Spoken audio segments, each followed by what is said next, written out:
Itu diibaratkan sampah gitu ya? Iya, di sana. Iya, ini juga.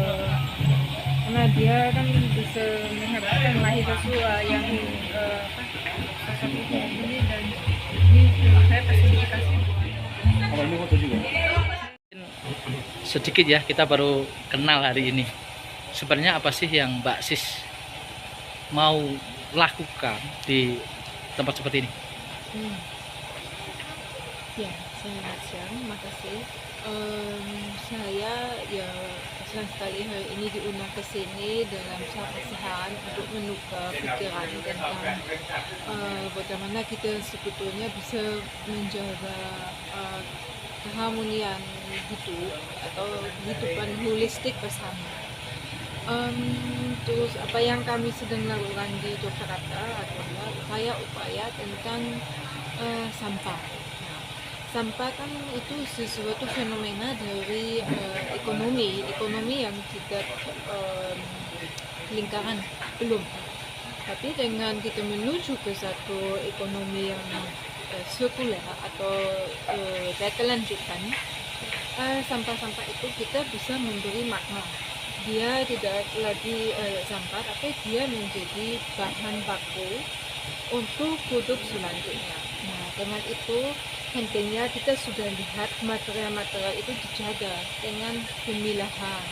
Dengan mungkin di setiap rumah tangga punya mungkin beberapa bagol, ya, kertas, plastik, selokan, atau apa yang bisa untuk kita layak kreasi.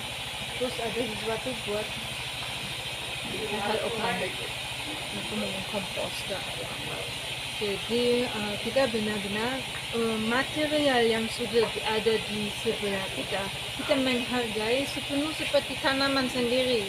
Jadi plastiknya diberi tempat, diberi martabat di dalam kehidupan kita. Nah, kalau di Yogyakarta kita mengubahkan terutama bahan bekas plastik dan ini juga mau residu plastik menjadi batu. Batu untuk mewujudkan sebuah kompleks bangunan dan yang satu gedungnya seperti candi, dia menjadi tempat gaya kamar usaha seperti ini atau seni rupa. Dan 2 gedung fungsional. Nah, itu semua nanti 80% terbangun dari batu-batu plastik. Terus yang gedung fungsional untuk sortir sama untuk menempatkan mesin-mesin pelebur, shredder, Ya. terus untuk membentuk kembali dengan molding dan misalnya di Makassar sendiri juga ingin membangun sesuatu sentrum untuk pemrosesan sampah, itu bagus sekali. Oke Sis, seberapa jahat sih atau risiko sampah selama ini? Kalau memang tidak bisa diurai?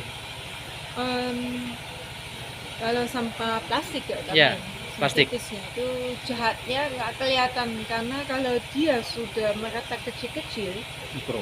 dalam bentuk mikro atau nano, dia nanti masuk rantai makanan kita. Misalnya tetangga kita membakar sampah plastik, nanti kecil-kecilnya masuk tanah, cacing makan, ayam makan, itu kan nanti kembali ke kita. Iya. Atau dari sungai ke laut nanti Dimakan ikan. Hewan-hewan di sana dimakan. Bahkan di Jakarta juga sudah diukur bahwa nano plastik ada dalam udara. Kita sudah menghirup plastik. Sudah menghirup plastik kita. Sangat luar biasa.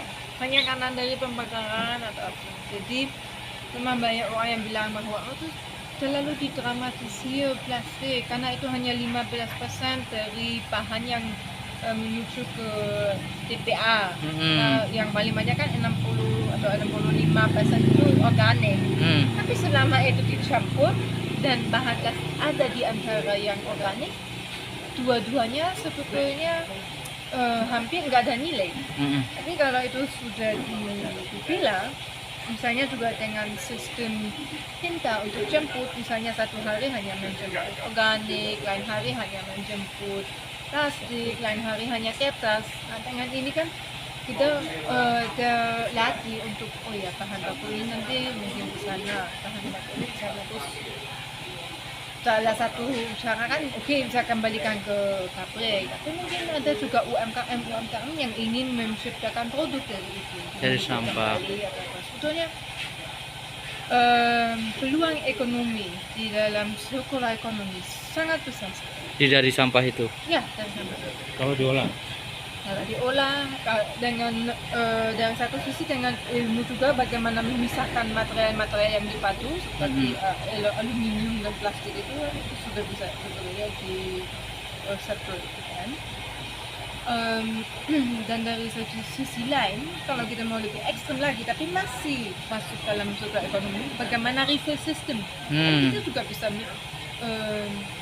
misalnya ada kebijakan untuk di daerah Magetan tidak boleh masuk shampoo dalam sachet. Mungkin bisa saja. Tapi harus ada alternatif karena orang mungkin masih ingin beli dalam jumlah kecil. Berarti harus ada refill station. Bisa saja dibangun terus dihubungi Unilever atau Pantene atau siapa untuk datang dan mengisi kembali kontainer-kontainer yang masyarakat bisa datang dengan mini kontainer untuk mendapatkan porsi-porsi untuk misalnya 1, 2, 3 hari. Jadi peluang untuk ekonomi alternatif berkelanjutan sebenarnya sangat banyak. Kalau dalam agenda ini nanti apa yang kita lakukan? Mungkin sementara mengajarkan bagaimana membuat sampah plastik menjadi batu tadi atau seperti apa di program di acara ini? Nah, saya sebetulnya kan latar belakangnya seniman. Jadi harapan saya pribadi kan yang paling besar ada dalam penciptaan relief. Jadi narasi yang kami dalam forum group discussion bersama ilmuwan dan budayawan dari Indonesia dan internasional, kita akan menentukan narasi tentang Holocene, Anthropocene dan juga utopia atau masa depan kita. Nah itu akan dibahas bersama seniman-seniman itu dan di dalam kompleks monumen antropologi itu orang akan bisa belajar.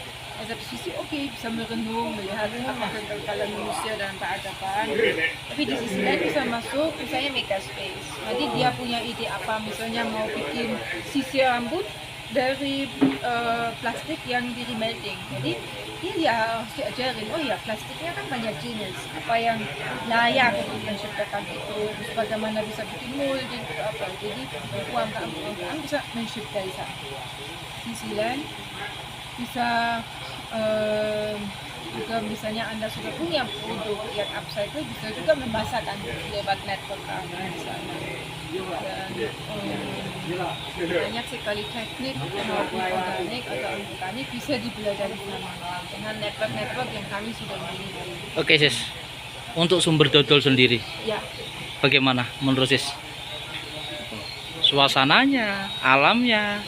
Alam sangat luar biasa di sini. Saya kan baru beberapa hari. Jam Berapa jam di sini? Ya, dari pagi kan bangun dan lihat keren. Saya tadi bangun di dekat Kelaka yang ada di atas. Terus turun melihat semua alam dan saya sangat terpesona dengan Pesona ya.